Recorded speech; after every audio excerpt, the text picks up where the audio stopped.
વાત સુરતની કરીએ કે જ્યાં યુનિવર્સિટીમાં રેગિંગની ઘટના સામે આવી છે। વિદ્યાર્થીની પાસે માફી મંગાવી રેગિંગ કર્યાનો આક્ષેપ ઉઠવા પામ્યો છે।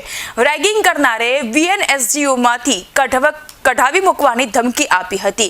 વીર નર્મદ દક્ષિણ ગુજરાત યુનિવર્સિટીમાં આ રેગિંગની ઘટના ઘટી પીડિતાએ લેખિતમાં ફરિયાદ કરતા તપાસ શરૂ કરવામાં આવી છે। તો વીર નર્મદ દક્ષિણ ગુજરાત યુનિવર્સિટી સુરતની કે જ્યાં રેગિંગની ઘટના સામે આવી છે। રેગિંગ કરનારે કાઢી મૂકવાની ધમકી આપી હતી।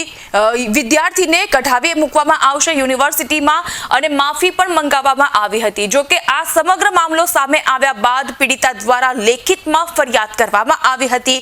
લેખિત ફરિયાદના આધારે હવે તે દિશામાં તપાસ કરવાની શરૂઆત થઈ ચૂકી છે। જી સર, એક રેગિંગની ઘટના સામે આવી છે, શું છે? વિદ્યાર્થીનીની મૌખિક રજૂઆત મળી હતી, લેખિત રજૂઆત હજી સુધી પહોંચી નથી, પરંતુ માહિતી મળી છે કે ઇન્વોલ્વ કરાવેલી છે। હવે એમાં વિદ્યાર્થીને જે કંઈ દબાણ કરવામાં આવ્યું છે એ પ્રકારની એમની રજૂઆત તો હતી અને એના ઉપર યુનિવર્સિટીના ધારાધોરણો મુજબ જે કંઈ UGCના પ્રિસ્ક્રાઇબ નોર્મ્સ છે એ મુજબ ચોક્કસ કાર્યવાહી કરવામાં આવશે। સર, કઈ રીતે દબાણ કરવામાં આવતું હતું? હજી લેખિત રજૂઆત મેં જોઈ નથી એટલે નહીં કહી શકું, પરંતુ મૌખિક વાતચીતનું સૂર એનો હતો કે દબાણ કરવામાં આવે છે એવી વાતચીત છે અને યુનિવર્સિટીના જે કંઈ ધારાધોરણો છે, UGCના નોર્મ્સ છે એ મુજબ એને સેલમાં રિફર કરીને એના ઉપરના જે પ્રિસ્ક્રાઇબ નોર્મ્સ છે એ મુજબ ચોક્કસ કાર્યવાહી કરવામાં આવશે।